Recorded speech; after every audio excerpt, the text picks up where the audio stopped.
Fernando Buenavad, Paula toca, entre otros temas, el relacionado con la educación pública, las universidades. ¿Cómo va ese tema? Porque suele ser uno de los puntos en los cuales se enfocan también las pretensiones de recorte, de restricciones y de desalojo de personal crítico en la educación pública y en las universidades públicas. ¿Cómo va ese tema, Fernando?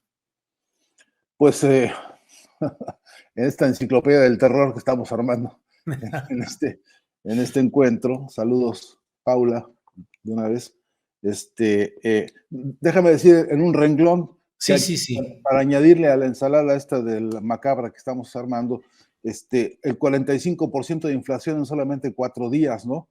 Que ya están provocando desabastecimiento en algunos supermercados, sobre todo los de los barrios, rumores de que ya no hay abastecimiento de gasolinas, lo cual no es cierto, pero los rumores están en casi todos los noticieros estos que son entenados del Grupo Clarín y de todos estos, de esta mafia mediática concentrada en Argentina.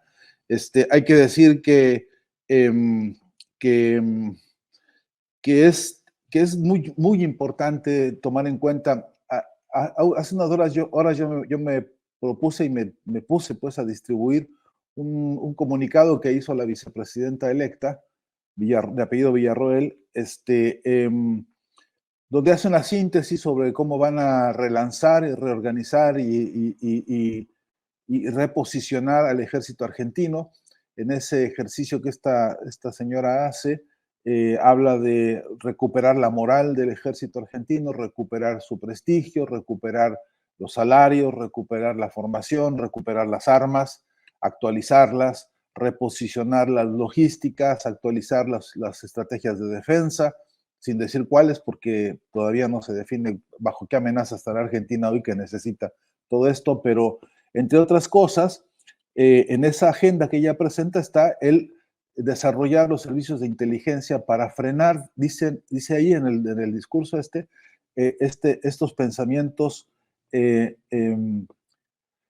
pues que en las universidades están haciendo adoctrinamiento, que es la palabra que ella usa. Y ya induce que habrá trabajos de inteligencia del ejército para darse cuenta de hasta qué punto las universidades han sido tomadas por personas que adoctrinan en lugar de educar. Ya sabemos todo esto que tiene un montón de subtextos que vamos a ir descubriendo. Efectivamente, como ya se dijo, ni bien estos entren en acción, porque todo esto que estamos hablando hoy es preliminar a la auténtica toma de posesión que será el día 10 de diciembre, cuando ya veremos el paquetazo en acción, ¿no? Como ellos le llaman ahora mismo.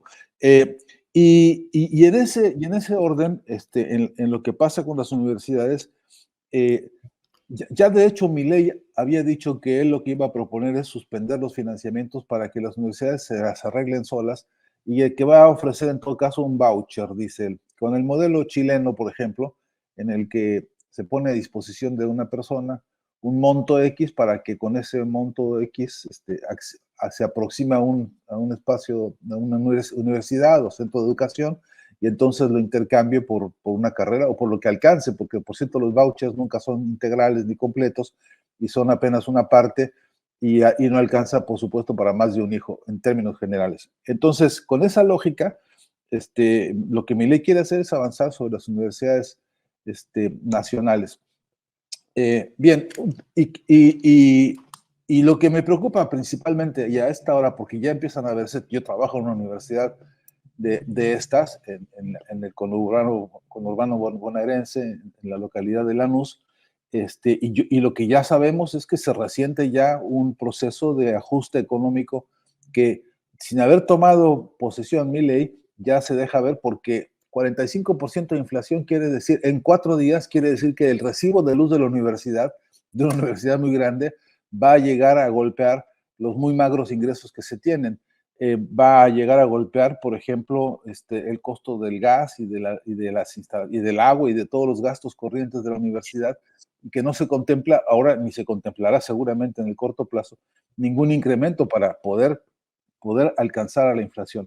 Y esto ya es un problema. Pero el más grave de todos es que ya empieza a discutirse que cómo nos defendemos de la persecución ideológica Julio, porque algunas universidades como en la que yo trabajo, que se declaran, por supuesto, Universidad Nacional y Popular, universidad pública y gratuita, con orientación a la historia misma directa y concreta de la patria grande,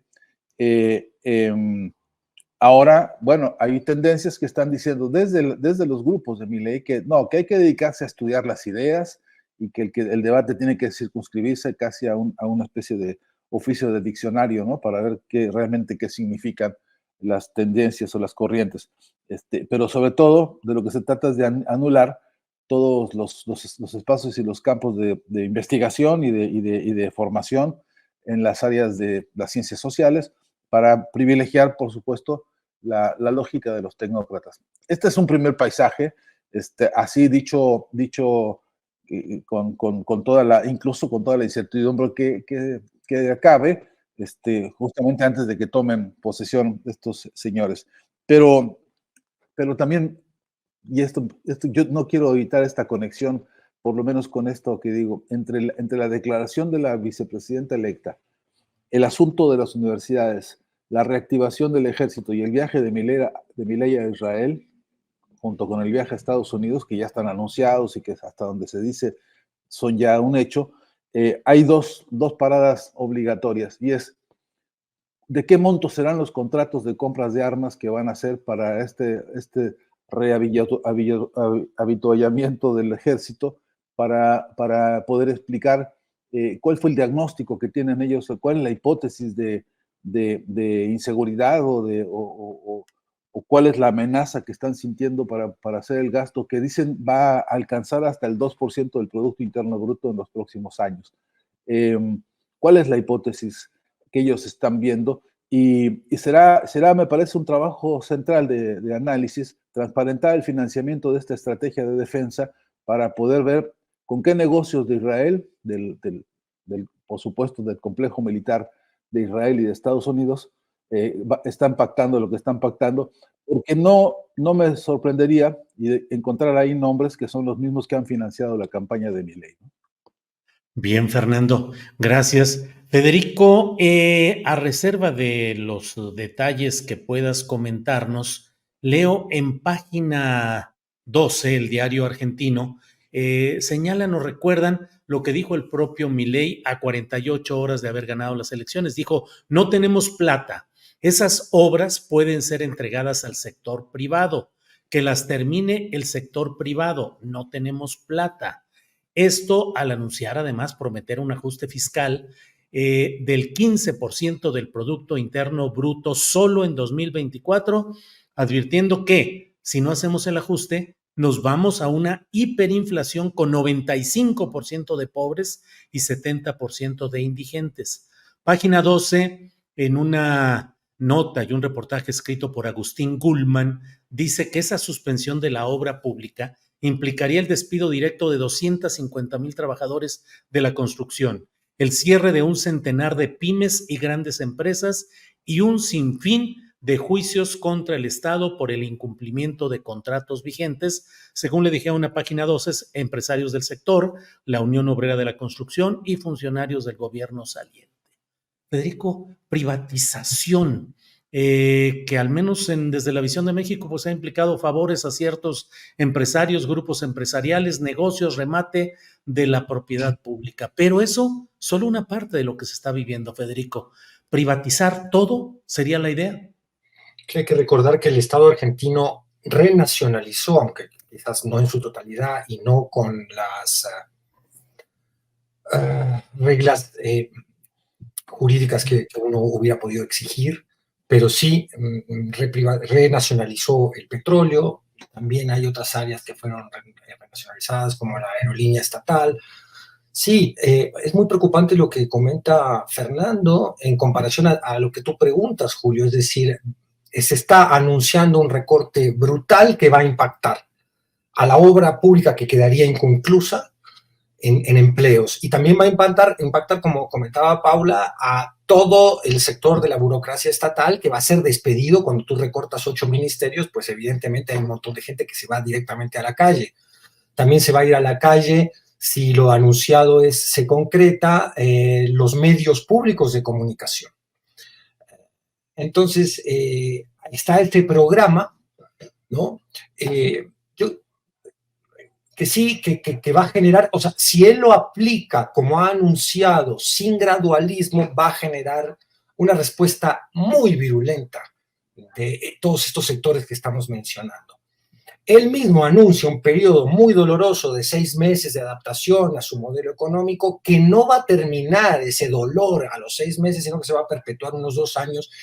Lo dijo hoy en una entrevista en A Dos Voces, se va a perpetuar 2 años con una inflación latente. Ahora, si se va a recortar el gasto público, pero se va a invertir en armas para revitalizar, o sea, para otorgarle no solo un orgullo perdido a estas Fuerzas Armadas, tantas de las cuales hay protagonistas aún vivos de crímenes de lesa humanidad que están en la cárcel, sino solo se va a reinvertir narrativamente en recuperar el prestigio de esos héroes nacionales que reprimieron, que mandaron a los chavitos a las Malvinas a pelear desprotegidos, en fin, esa brutalidad que atestiguó el mundo, llamada dictadura militar argentina del 76 al 83, pues imaginémonos ya realmente, no solo que hay una falta a esta supuesta disciplina fiscal que él está anunciando, sino que hay una redistribución de recursos directamente desde sectores como el Ministerio de la Mujer, van a pasar ahora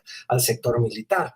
Muy, muy preocupante. Yo intentando, qué sé yo, ordenar en mi cabeza las áreas de análisis que despierta esta situación histórica inédita que está viviendo la Argentina, diría que está el universo ético, ¿no? Un personaje de esta falta de calidad, de ética, abierto homófobo, abierto racista, como hemos visto en un video que anda circulando ya en México, donde cuando vino a adoctrinar a todas las bases panistas y a llamarlas mala derecha, porque eran unos blandengues, eran unos derechistas buenonditas, digamos.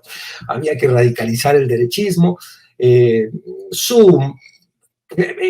es también un vocero de la reacción al patriarcado, del patriarcado al feminismo, un vocero de la reacción a los derechos de las minorías LGTB+. Es claramente un personaje, además está colocando en puestos del futuro gabinete a personas que han declarado abiertamente su desprecio por la agenda igualitaria de derechos. Es claramente un antiderechos, ¿no? Después tenemos la dimensión psicológica. ¿Qué tan loco está o qué tan ha sido un buen actor nada más?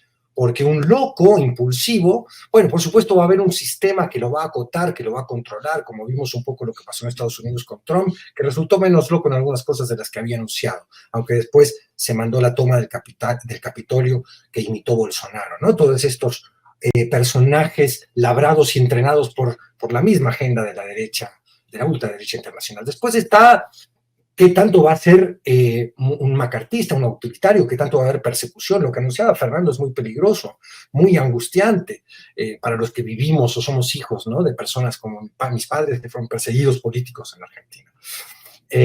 Después está la dimensión económica, donde se abren miles de preguntas. ¿Qué va a hacer con la jubilación? ¿Qué va a hacer con el ajuste del FMI? ¿Se puede instalar hoy un anarcocapitalismo en la Argentina? ¿Va a dolarizar o no va a dolarizar? ¿Va a terminar o no va a terminar con el Banco Central? Después tenemos la dimensión de la política internacional. Hasta ahora se ha visto moderado, si Lula quiere venir, que venga, pero también ha invitado a Verástegui, ha invitado a Bolsonaro, ha invitado a todos sus amigos, que los que no puedan venir, irá él rápidamente a rendirles pleitesía, empezando, como bien señalaba Fernando, por Estados Unidos y por Israel. Su política exterior ya tiene una declaración siniestra. Él está a favor de que se establezca un acuerdo con Hamás para la devolución de los rehenes, pero que no implique, por favor, dice Milei, un cese al fuego. El cese al fuego tiene que continuar. Es decir, es un personaje al cual la muerte cotidiana de cientos de niños y niñas palestinas le viene sin cuidado. Después, en fin, hay varios elementos de juicio. Cada uno de ellos, estos que yo he mencionado, y seguro hay muchos más, abre un universo especulativo, ¿no?